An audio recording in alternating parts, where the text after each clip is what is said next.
Bago mamatay si Cadensyo,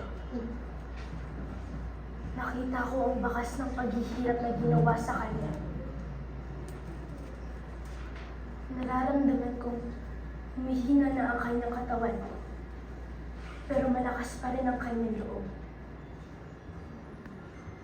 Yung mismong lakas ng loob na nag-ubsod sa kanya upang organisahin itong union.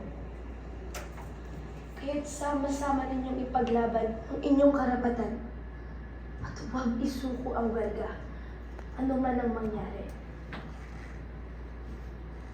Nararamdaman kong ito ang nagbibigay sa inyo ng lakas upang gawing makatarungan ng ating welga.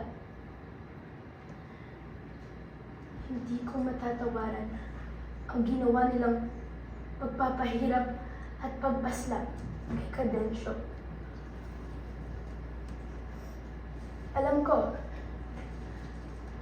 dahil naranasan ko na rin ang kanilang kabuntutan. Ilang beses kong narinig, ilang beses akong pinagsabihan na ako'y isang madre lamang na hindi dapat mangialam sa mga bagay na wala naman siyang nalalaman. Pero una sa lahat, ako'y isang tao. Ako'y isang Kristiyano. At alam ko, at alam nating lahat, na tayo ay nasa tama. Tama ang ating ipinaglalaban. At kung nandito man si Kristo ngayon, sinisigurado ko na sasamahan niya tayong makibaka. Kaya, katarungan kay Cadensyo!